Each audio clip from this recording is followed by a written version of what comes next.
I don't have any confidence in the electoral office in West Central St. Catherine until this matter is resolved. And I'm not prepared to deal with the personnel within this jurisdiction until this issue is resolved. Bless up my people. Welcome back to the channel. It's your girl Isabel Rose. Thanks to all new subscribers. Thanks to the returning subscribers. If you're new to the channel, subscribe. Turn the post notification bell on. Put it on all so you won't miss an upload from me.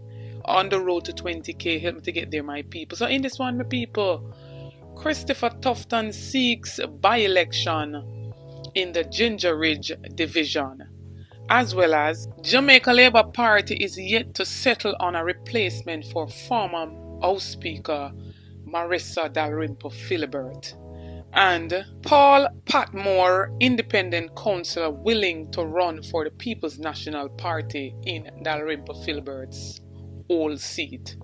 Stay tuned for the details at hand. Don't forget to like, share and subscribe to the channel. Go over to my other platform, subscribe over there. Get that channel to 1k for me people, please and thanks.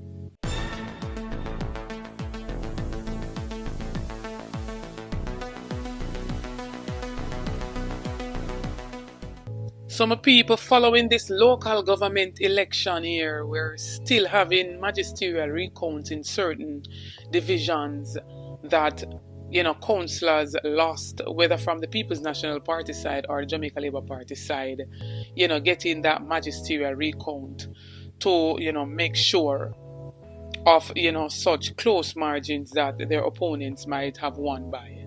And so right now we're seeing Member of Parliament for West Central St. Catherine, Dr. Christopher TUFTON, says that he has no trust whatsoever in the electoral office of Jamaica because he's complaining of ballot tampering in the Ginger Ridge division. The Jamaica Labour Party had sought the recount after Jeremiah Edwards lost to the People's National Party Ralston Wilson by 8 votes. According to TUFTON, this is because several rejected ballots noted by the Jamaica Labour Party's legal team during the final count showed clear signs of tampering when they were later reviewed during the magisterial recount.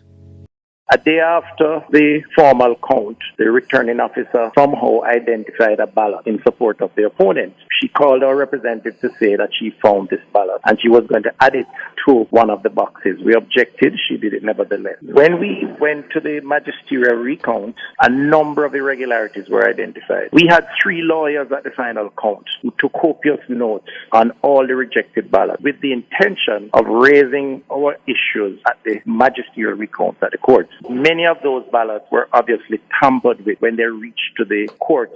So, for example, a ballot with 1 tick beside our candidate's name, which we intended to add showed voter intent, ended up with 2 ticks at the courthouse, clearly indicating that some additional marcation was added to the particular ballot. The envelopes, the seals were missing, which meant access to the ballot during the period of time from the final count to the magisterial recount. There were issues around access to keys, which would open the boxes, suggesting a breach of security around securing those ballots. A statement of poll was missing, and in one case, ballots had the missing signature of the presiding officer. It was torn off. We had to argue. We did get the court to admit some of those ballots. It further reinforced in our minds, or certainly in the minds of the 5 attorneys presided over the recount on our side, the magisterial recount, that there were sufficient evidence to suggest that the security of the ballots between the final count in Kitson Town and the magisterial recount was not guaranteed, and there was enough evidence to support the likelihood, and in some instances, tangible evidence to support ballot tampering, which is a very serious breach, and to our mind, challenges or undermines the will of the people, which is the substantial point that I believe we need to pursue.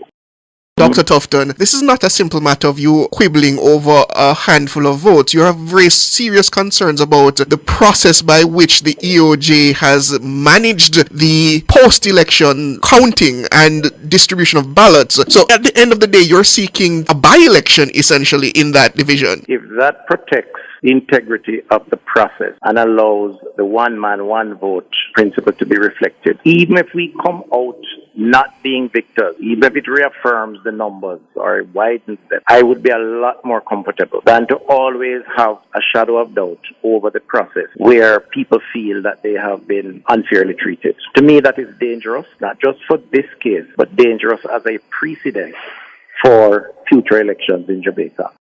I would like to see the Electoral Office of Jamaica, Mr. Brown and his team, probe the reasons why envelopes were not sealed, keys could not be found, statement of poll can't be found, refusal of the returning officer to provide us with the final count when the final count was completed, and then adding an additional ballot in favor of the opponent the day after, saying that she found it somewhere. I mean, all of these things to me are abnormal, they are irregular, and that does not augur well for the confidence. Certainly, I can tell you, I don't have confidence in the electoral office in my constituency and the high-level personnel that are involved at this point until an appropriate explanation or otherwise is provided as to why this could be possible and why it took place. There are too many breaches.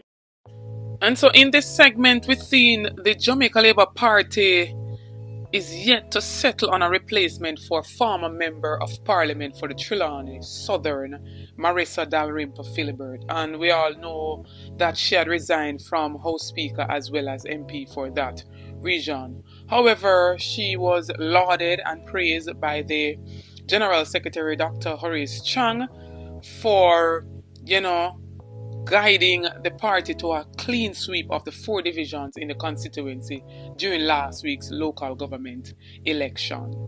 He said that they have not gone to look at specifically who will replace her, but he says that she is still the chairman of the constituency and that she carried it very well. She campaigned and won all seats for us. But my people, there's speculation on the ground that there may also be interest from businessman Devon McDaniel, who was elected on a Jamaica Labour Party ticket in 2002 to become a one-term MP for Trelawny Southern. McDaniel was observed actively supporting Jamaica Labour Party candidates in the constituency on election day. So it seems as if McDaniel will be the man to replace Dalrymple Philibert. Pat Moore is confident that if he gets the go-ahead from the People's National Party, he will be a strong contender for the seat. I think I can pull off a win. I know the Jamaica Labour Party will have a challenge putting up a candidate against me. This would be the first time in 40 years the People's National Party would not be going into an election in Trelawny Southern as the underdog, despite winning twice over the period. Before her resignation, Dalrymple was the Member of Parliament since 2007. Pat Moore served as the division's councillor between 2012 and 2016, where he supplied that community as an independent councillor with water, and until now the residents are still benefiting from same. So I want to talk about my people and tell me what I think of Pat Moore, wanting to ride on the People's National Party to give them a victory for the coming general election. People in the Trelawny Southern area want to make me know if Pat Moore is the man for the job. We also seen that the People's National Party will need a candidate for the Northern Trelawny division because of this whole, chaos and viral video of chopping as it pertains to Dennis Meadow. We know that they will not accept him back, or they have referred him to their internal, personnels, and will definitely need a candidate by now and June. As well as on the talk up and tell me what I think about Christopher TUFTON saying that he has no trust whatsoever in the EOJ until this matter is resolved.